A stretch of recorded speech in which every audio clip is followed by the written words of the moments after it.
Você tocou num nome, e aí é uma dúvida que eu tenho, Serrano, e talvez só você para conseguir é, decantar bem essas duas relações, ao meu ver, que particularmente eu penso que ou haja a falta de algo mais material, embora eu ache que tenha, é, ou também passa por um cálculo político do Poder Judiciário, em especial da Suprema Corte. O caso do Daniel Silveira. Onde é que eu quero chegar? O Daniel Silveira, em comparação com o pastor Silas Malafaia. O Daniel Silveira tem a sua prisão decretada por atentar contra o Estado de Direito, por defender o AI-5, por fazer graves ameaças ao poder instituído de forma ditatorial, enfim. Mas o Silas Malafaia não faz menos quando ele sobe no carro do trio elétrico lá da Copacabana ou da Paulista e diz assim: os militares, esses generais foram frouxos.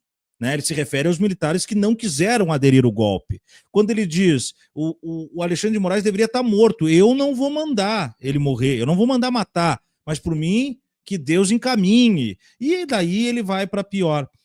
Não cabe o mesmo tipo de percepção sobre ameaças às instituições? Veja, é que são diferentes. Eu, sinceramente, eu devo confessar que eu não tenho acompanhado o dia a dia do. Está muito difícil acompanhar a política. Eu tenho que trabalhar, eu sou advogado em questões relevantes, estou num momento bem aquecido aí da profissão. E, ao mesmo tempo, tem atividade acadêmica, aula para dar, eu não consigo acompanhar tudo. E o Brasil, como você falou bem, Tiago, está no momento que tem 10 coisas acontecendo ao mesmo tempo. De tédio a gente não morre, isso é certo. certo. A pessoa precisa ter, assim, vamos dizer, uma dedicação meio que profissional para acompanhar tudo, porque precisa ter um tempo no dia. E eu sou um sujeito já em terceira idade, eu também não tenho mais agilidade mental que eu tinha, né? Então eu acompanho o que eu posso. Então, para ser franco, eu não tenho acompanhado muitas falas do Malafaia, até porque, como eu tenho pouco tempo, eu dedico esse pouco tempo a coisas que eu acho que tem mais qualidade do que acompanhar a fala de Malafaia, para ser bem franco. Assim, eu só sou um cidadão, não sou da polícia, não sou do judiciário, não sou da política, não tenho nenhuma razão. Então, mas as poucas falas que eu vi dele, eu acho que ele vai na fronteira, mas parece até que ele tem assessoria jurídica, ele não cruza. Uhum. O Daniel Silveira, eu acho que houve um erro, eu dei até entrevista na mídia na época, falando de um erro do judiciário ali, que é aquela história de que o cara fala no computador e isso alonga o tempo para dar o flagrante nele, a flagrância do crime. Né? Eu acho isso um absurdo. Se eu solto aqui um vídeo, vai ficar 100 anos em situação de crime flagrante? É óbvio que não. Né? Então, eu achei aquilo absurdo. Mas, por outro lado, quando a Polícia Federal realiza a prisão dele, ele estava falando no computador. Então, não é o problema dele estar gravando no computador, é que ele estava ali fisicamente falando, a polícia invade, está lá falando, pega ele, prisão em flagrante. Né? Então, e fez isso com uma ordem de busca e apreensão e com uma ordem de verificação. Quando pega ele falando, tem inclusive um sentido de prisão em flagrante mesmo, pegou o cara cometendo um crime. Uhum. E ele era muito claro no delito, assim, na tentativa de agredir mesmo o judiciário como instituição da democracia, de atacar a democracia como forma de governo e de estimular a prática de violência das pessoas. Isso ficou muito claro. Pior que o discurso dele, eu só vi daquele, me ajuda a lembrar o nome, Tiago, aquele que era presidente do Jefferson. Roberto Jefferson. Na pandemia, eu vi um filme dele que me mostraram, um aluno me mostrou, eu fiquei impressionado. Ele, com uma balaclava, é o nome, né? Aquela máscara, ela só fica com o olho, com uma arma na mão, não sei se é uma arma verdadeira, mas evocava a ideia de que é uma arma verdadeira. Parecia uma arma verdadeira.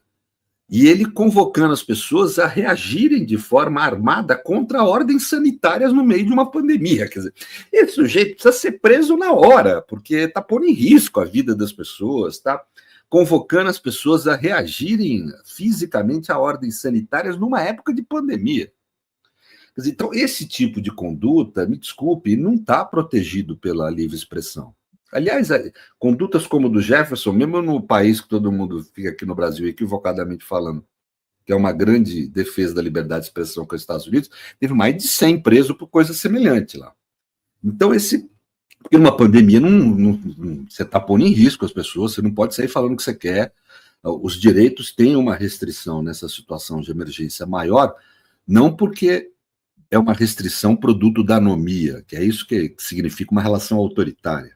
As pessoas conseguem entender. Restrição a direito em situações de emergência tem que ter. Né? Tem que ter. Né? Não tem jeito. Eu não posso permitir que num avião em queda as pessoas saiam gritando e falando, não, fica quieto aí, senta aí. E se não sentar, eu amarro você. Né? Quando o sujeito está no ar, né? Claro. Não posso permitir que o cara porte uma arma dentro do avião, mesmo ele tendo porte de arma. Não pode, entendeu? São coisas que são situações, vamos dizer, coletivas que exigem restrições a direitos. Só que qual que é a diferença da relação autoritária? A relação autoritária restringe direitos por uma relação de anomia, o que nós chamamos de estado de exceção. Você restringe o direito das pessoas sem ter uma norma que regule essa restrição. No caso de uma pandemia, você restringe o direito, às vezes, de liberdade para fazer valer o direito, que também é norma, à vida e à saúde. Então, é um momento em que... E a vida e a saúde são pressupostos da liberdade. O que adianta eu ser livre se eu estou morto? Nada. Aliás, eu não sou livre morto. Se eu estou doente, não consigo exercer minha liberdade, o que adianta eu estar... Claro que não. Então, esse tipo de situação é de estabelecer restrições legítimas. Né? Agora, eu me lembro que esses casos foram muito claros de você transgredir a convocação da violência. Ninguém me mostrou, eu também não vi, pode ser que tenha, o Malafaia vindo e falando para as pessoas, vamos invadir o Supremo, vamos... Eu não vi ele fazendo isso. É como você diz, ele vai na fronteira e ele esteve num podcast. Faz uma crítica às instituições. Isso, mesmo que seja uma crítica inadequada, firme, violenta, eu vejo gente de esquerda fazendo isso todo dia. Desculpe. Num podcast de esquerda fazendo isso todo dia. Então, isso... Desculpa, Pedro, mas no Inteligência Limitada até tem um conteúdo que ele diz o seguinte, que ele tem um material gravado já, que seria uma bomba, isso ele falou, a gente rodou essa semana, que se ele for preso, ele solta esse material, que seria uma bomba que destruiria o poder judiciário, ou seja, aparentemente ele diz ter algo, e que ele já instruiu os advogados dele a nem tentarem habeas corpus, porque ele quer ficar preso. Então parece que ele força. Ele disse, se eu fico preso, eu valho como mártir do povo evangélico do Brasil. Isso está dito por ele. Aqui eu não estou especulando se ele vai no podcast e diz. E aí, eu penso que no mínimo ele tinha que ser chamado para explicar que material é esse que ele tem, se ele tem algo... Isso, né? Deveria mesmo. Ele deveria ser intimado a falar que material é esse que você declarou aí. Você tem conhecimento de crime e não está comunicando? Né? Pois é. Tudo bem, ele como cidadão não é mesmo obrigado a comunicar crime, mas ele anunciou que conhece o crime, aí ele passa a poder ser intimado, pô, me apresente essa documentação. Isso claro. Você tem razão. Mas, assim, o problema é que o sujeito chegar e... Por exemplo, se ele xinga o ministro Alexandre tem direito a tomar uma medida contra ele, tanto civil quanto criminal. Ele não pode xingar as pessoas. Né? Mas claro. Isso não é um atentado à democracia, isso é uma questão privada. Né? É diferente de quando o Daniel Silveira chegar, vamos lá quebrar o Supremo Tribunal Federal, vamos bater naqueles caras. Aí era diferente, você está propondo uma violência contra a instituição, aí é um crime contra a democracia. Né? Não é um mero crime contra a honra pessoal, subjetiva. Né? Então, essas coisas tem que se ver. O que ele está praticando. Né?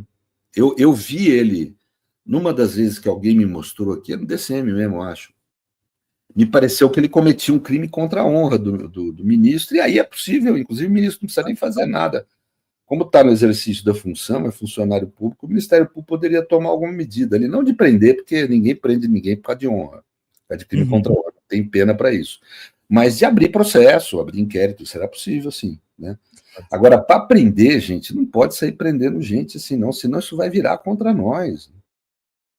Só para falar, assim, a esquerda está cheio de gente que exagera na crítica, que usa de forma, vamos dizer, pesada para fazer críticas a agentes públicos, a pessoas. Quantas vezes eu vi aqui na nossa comunidade gente falando de adversários de um jeito, se fosse colocado a rigor, né, poderia, caso se considere a fala do Malafaia crime, teria que considerar também, porque não dá para ter essa distinção.